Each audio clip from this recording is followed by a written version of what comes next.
प्रणाम स्टूडेंट्स, कैसे हैं आप सब लोग। आशा करता हूं अच्छे होंगे। मैं अंकित शर्मा आपका स्वागत करता हूं आपके अपने परिवार फिजिक्स गुरु में। देखिए, जो आज का टॉपिक है एक बहुत छोटा सा टॉपिक है, लेकिन करना जरूरी है। क्यों? क्योंकि एग्जाम में पूछा जाता है। इवन मल्टीपल चॉइस क्वेश्चन में भी ये प्रश्न आपसे पूछा जाता है। टॉपिक बहुत छोटा, आज की क्लास भी बहुत छोटी रहने वाली है। सर क्यों? का अभी कुछ दिन पहले आपकी क्लास काफी लंबी भी हुई थी, 40 मिनट के आसपास। तो क्लास टॉपिक के हिसाब से छोटी बड़ी होती है। देखो, हमारे सामने पहला टॉपिक लिखा हुआ है कॉन्स्टेंट्स। ये बीएससी थर्ड ईयर की रिलेटिविटी एंड स्टैटिस्टिकल मैकेनिक्स की है। कॉन्स्टेंट्स, अगर मैं आपको कॉन्स्टेंट्स बताना चाहूं क्या है, एक तरीके से एक कंडीशन है, एक सिचुएशन है जो किसी चीज पर लगा दी गई। जैसे हम वो खेलते थे ना, पोसंपा भाई पोसंपा, याद है कुछ? अगर वो याद नहीं तो हम वो खेलते थे लंगड़ी टांग एक पैर उठा के। तो उस गेम के खेलने की कंडीशन क्या थी कि आपको एक टांग उठा के खेलना है। तो वही क्या थी उसकी? कॉन्स्टेंट्स। कॉन्स्टेंट्स कंडीशन किसी भी सिस्टम को कार्य करने के लिए जो सिचुएशन पर लगाई जाती है, कंडीशन लगाई जाती है। जैसे मैंने कहा ये मेरे पास पेन है, ठीक है, ये 5 रुपए का है, ठीक, ये 10 रुपए का, ये 15 रुपए का और ये 20 रुपए का। ठीक, ये रेड पेन है, ये ब्लू है, ये ब्लैक है, ये क्या है? ग्रीन है। ठीक, ये बॉल पेन है, ये जेल है, ये भी जेल है, ये बॉल है। ठीक है, तो ये हमारे पास कुछ क्या दे दी, एक वो दे दिया सिस्टम को ही। हमने कहा हमें केवल जेल पेन लेना है। क्या लेना है? जेल पेन लेना है। तो वो क्या होगी? कंस्ट्रेंट्स। हमें वर्क करने के लिए हमारे सर ने हमसे कहा कि कॉपी में लिखो। हमने कहा ठीक है सर, कौन से पेन से लिखना है? जेल पेन से। किससे? जेल पेन से। ये तो होगी कंस्ट्रेंट्स कि केवल जेल ही पेन से लिखना है। एक कंडीशन बता दी कि इस कॉपी पर लिखेंगे तो जेल पेन से लिखेंगे। वो तो हो गया आपकी क्या? कॉन्स्टेंट्स। फिर एसेसिबल और इनएसेसिबल। अब आपको एक कंडीशन बता दी, एक सिचुएशन बता दी। जो पर्सन, या पर्सन समझो एक तरह, जो पर्सन इस सिचुएशन को फॉलो करेंगे वे तो एसेसिबल, जो फॉलो नहीं करेंगे वो इनएसेसिबल। अब पर्सन की जगह यहाँ पे माइक्रो स्टेट्स लिखा हुआ है, तो जो माइक्रो स्टेट दी हुई सिचुएशन को क्या करेगी? फॉलो करेगी, वो क्या है आपकी? एक्सेसिबल। और जो फॉलो ना करे वो इनएक्सेसिबल। मैंने कहा हमारे पास ये क्या है? कॉपी है। क्या है? कॉपी। इस कॉपी में मुझे लिखना है और हमारे टीचर ने कहा जेल पेन से ही लिखना है। तो ये तो क्या होगी? कंस्ट्रेंट्स। क्या? कंस्ट्रेंट्स। अब हमें यहाँ पे कुछ स्टेट दे दी, red pen, blue pen, black pen और ग्रीन पेन, ये दे दी। अब बताओ इनमें से कौन सा एक्सेसिबल है, कौन सा इनएक्सेसिबल? तो आपको खोपड़ी नहीं चलानी, थोड़ा सा समझो। हमने क्या कहा? जो कंडीशन को फॉलो करे। अब जेल है कंडीशन, जेल पेन होना चाहिए। जेल पेन कौन से? ब्लू और ब्लैक। तो ब्लू और ब्लैक ये तो कैसे होगी? एक्सेसिबल। और ये रेड और ग्रीन कैसे होगी? इनएक्सेसिबल। क्योंकि जो कंडीशन दी हुई है कॉपी में लिखने की, जेल पेन, कॉपी में लिखने की कंडीशन क्या है? जेल पेन होना चाहिए। और जेल पेन कौन से? ब्लू और ब्लैक। तो ब्लू और ब्लैक दी हुई, ब्लू और ब्लैक दी हुई कांस्टेंट कंडीशन को फॉलो करते हैं तो ये एक्सेसिबल है। जो फॉलो ना करते हो वो इनएक्सेसिबल है। बड़े सिंपल एग्जांपल से मैंने आपको समझाने की कोशिश की है। अगर अब भी आपको समझ में नहीं आता तो बेटा मेरा पढ़ना आना बेकार है, क्योंकि जितनी कोशिश मैं इजी चीज से समझाने की कोशिश करता हूँ, मुझे तो लगता नहीं कोई और करता होगा। करते भी हो तो बेटा आपको उनका भी समझो, किसी का भी समझो। आपको ये नहीं है इसी एक यूट्यूब चैनल से पढ़ना है, कहीं से भी पढ़ो। मेन मोटिव क्या होना चाहिए? आपके मार्क्स अच्छे आने चाहिए, एक आप अच्छी सी जॉब हासिल करनी चाहिए। क्यों? तभी आपके माँ बाप के चेहरे पर मुस्कुराहट आएगी। आपका सपना होना चाहिए माँ बाप के चेहरे पर मुस्कुराहट, बस और कुछ नहीं। अब यहाँ पर देखिए कंस्ट्रेंट्स लिखा हुआ है। हमने क्या लिखा हुआ? When we distribute the particles. जब हम पार्टिकल को डिस्ट्रीब्यूट करते हैं among the elementary phase cell in phase पे, किसी भी फेज सेल में। सर ये फेज सेल क्या? हालांकि मैंने बताई थी, अगर आपको फिर भी नहीं पता तो मान लो ये बॉक्स है, हमने क्या किसी बॉक्स के 2 कंपार्टमेंट में डिस्ट्रीब्यूट कर रहे हैं। ठीक, सम रेस्ट्रिक्शन, या तो कह लो रेस्ट्रिक्शन रुकावट या कुछ कंडीशन, दोनों एक ही वर्ड है, are imposed by the physical laws on the distribution of particle. यानी कि जो हम पार्टिकल का डिस्ट्रीब्यूशन करते हैं तो उन पर कोई फिजिकल लॉ, भौतिक के नियम लगते हैं डिस्ट्रीब्यूशन पे, कि ऐसे डिस्ट्रीब्यूशन करना या वैसे करना। ये तो हमें पता है कि जब हम कोई भी डिस्ट्रीब्यूट करते हैं, जैसे मान लो आपको क्रिकेट की टीम बनानी है, आपके पास खिलाड़ी हैं 21 हैं, या आप ऐसा थोड़ी है बराबर बराबर बांटने के लिए एक को बीच में से काट दोगे, ऐसा थोड़ी 10 इस टीम में 10 इस टीम में, एक खिलाड़ी बचा, आधा काट दो, आधा इसे दे दो, आधा इसे दे दो, ऐसा थोड़ी कर लोगे, या कर लोगे? नहीं करने के। तो है किसी ना किसी नियम को डिस्ट्रीब्यूशन फॉलो करता है, किसी ना किसी नियम को। तो ये है ए सेट ऑफ कंडीशन या रेस्ट्रिक्शन, उन्हीं कंडीशन का, रेस्ट्रिक्शन का जो सेट होता है, that must be obeyed by a system, जो किसी भी सिस्टम के द्वारा ओबे किया जाता है, फॉलो किया जाता है, क्या कहलाता है? Are known as constraint. यानी कि सेट ऑफ रेस्ट्रिक्शन या कंडीशन, मैंने क्या बताया, जो भी हम किसी सिस्टम पे कंडीशन लगाते हैं उसी कंडीशन को क्या बोला जाता है? कॉन्स्ट्रेंट्स। अब यहां पे समझो द टिपिकल कॉन्स्ट्रेंट्स, कुछ कॉन्स्ट्रेंट्स है जो नॉर्मली फॉलो होते हैं, वे कौन कौन से हैं? पहला है आपका total number of particles are constant, कि जो टोटल नंबर होते हैं पार्टिकल के वे कांस्टेंट होते हैं। यानी कि अगर मैं बात करूं summation n n1 plus n2 plus n3 plus dot dot dot so on, किसके बराबर? कैपिटल N के, जो क्या है? एक constant number, total number change नहीं होता। सेकंड क्या है? Total energy of the system is constant. Total energy क्या रहती है बच्चा? कांस्टेंट रहती है। कैसे? समीशन NI/EI दिख रहा है, is equal to N1/E1 plus N2/E2 plus N3/E3 plus so on. Total energy क्या रहती है? ये भी कांस्टेंट रहेगी, लिख देना, इज इक्वल टू कांस्टेंट। समझ गए? तो ये टिपिकल कांस्टेंट्स होते हैं जो लगभग सभी सिस्टम पर हम लागू करने की कोशिश करते हैं।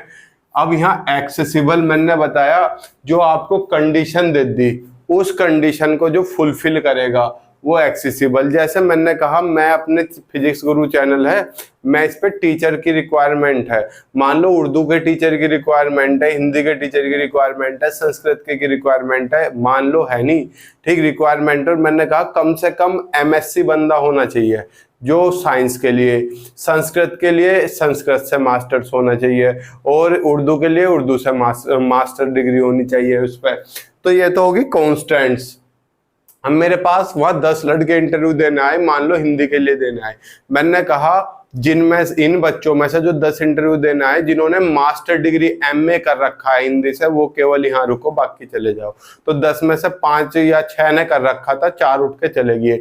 तो जो मेरी कंडीशन को फॉलो करते हैं वे तो एक्सेसिबल, जो फॉलो नहीं करते वे इनएक्सेसिबल। समझ गए? लिखा हुआ है those micro states which are allowed under the given constant, यानी कि कोई भी कंडीशन दी गई है जो उसमें अलाउड होते हैं या परमिटेड होते हैं, वे क्या कहलाते हैं?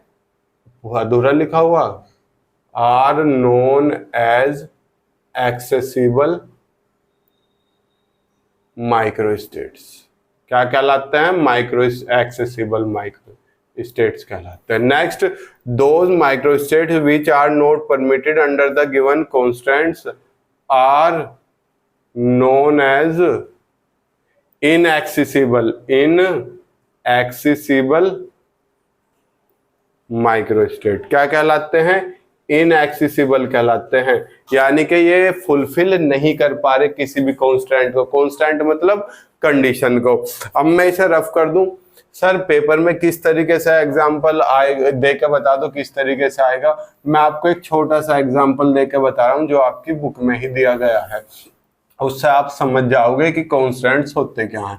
अब आप समझ गए कॉन्स्टेंट का मतलब है कंडीशन जो किसी भी सिस्टम पे लगाई जाती है, और उस कंडीशन को जो जो पार्टिकल्स या जो सिचुएशन फॉलो कर रही है वो क्या है, एक्सेसिबल, और जो फॉलो नहीं करती वो क्या है, इनएक्सेसिबल माइक्रोस्टेट।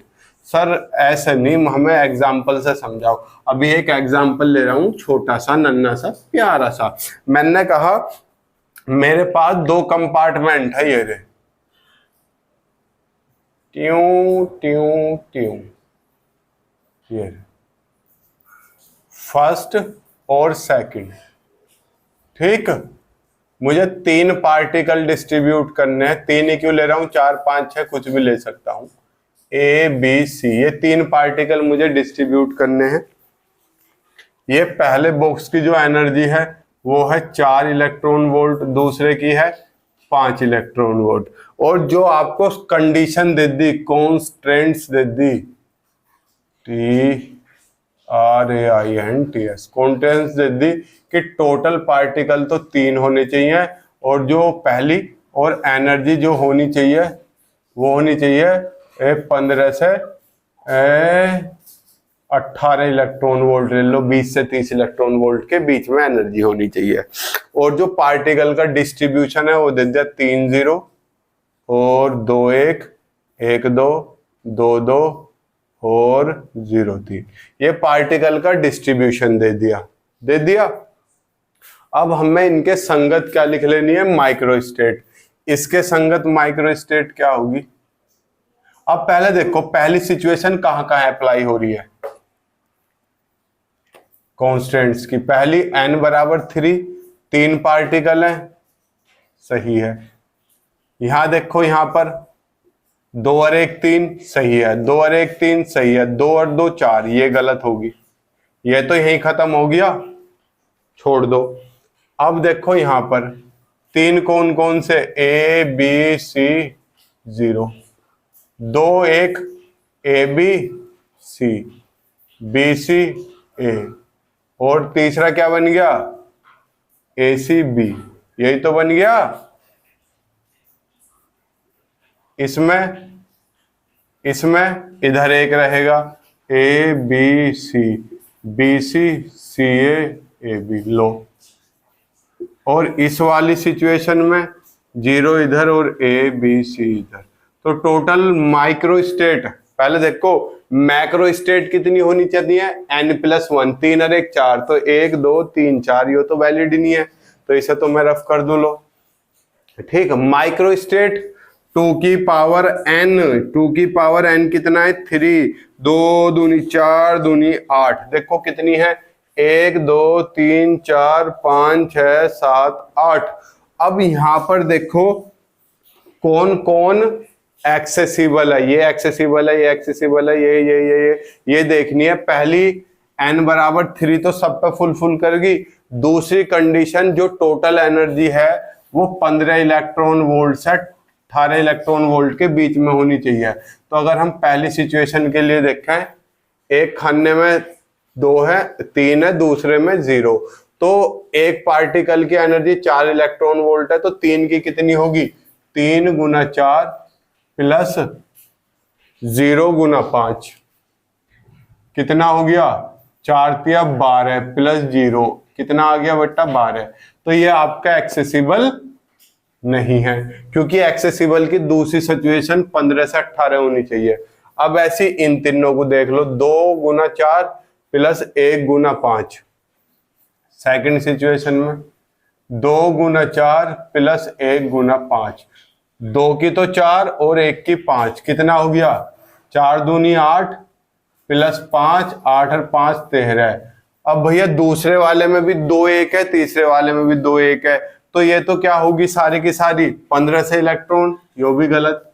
कितनी होनी चाहिए, 15 से 18, वहां कितनी आ रही है, 13। तो हमारी ये भी गलत, ये भी गलत, ये भी गलत। अब लास्ट सिचुएशन पे आओ, इन वालियों पे, इन वाली पे भी क्या आएगी, 13 ही आएगी। है नहीं, करके देख लेते हैं इस वाले सीन को, तीसरे वाले सीन को। 1 गुना 4 1 गुना 4 प्लस 2 गुना 5 कितना हो गया? 4 एकम 4 प्लस 10 बराबर 14 इलेक्ट्रॉन। ये 15 ना करके 13 ले लो। अब सही है, ये भी एक्सेसिबल है, ये भी एक्सेसिबल है। 13 कर लिया मैंने 15 की जगह, क्योंकि 15 करके तो कोई सी भी एक्सेसिबल नहीं हो रही थी। ठीक है, अब फोर्थ केस पे आओ, इस वाले पे 0 गुना 4 प्लस 3 गुना 5 तो कितना हो गया? 0 plus 15 equals to 15 electron volt. तो ये भी वैलिड है। तो मैं बताऊं, मैं माइक्रोस्टेट एक्सेसिबल कितनी है बच्चा? एक्सेसिबल हमारा सेकंड केस पूरा एक्सेसिबल है, तो कितनी मिल गई? 1 2 3। हमारा थर्ड केस पूरा एक्सेसिबल है, तो 3 3 6। और ए हमारा फोर्थ भी पूरा एक्सेसिबल है, तो कितनी मिल गई? कुल मिला के 7 माइक्रोस्टेट। और इनएक्सेसिबल कितनी होगी? 1। समझ गए वाली सिचुएशन? क्वेश्चन समझ में आया? कोई रॉकेट साइंस नहीं था। अब आप इसका स्क्रीनशॉट ले लो। क्लास यहीं रोकते हैं, मिलते हैं आपसे कल। तब तक के लिए गुड लक, मुस्कुराते रहिए। शुभ संध्या, जय हिंद, जय भारत, प्रणाम।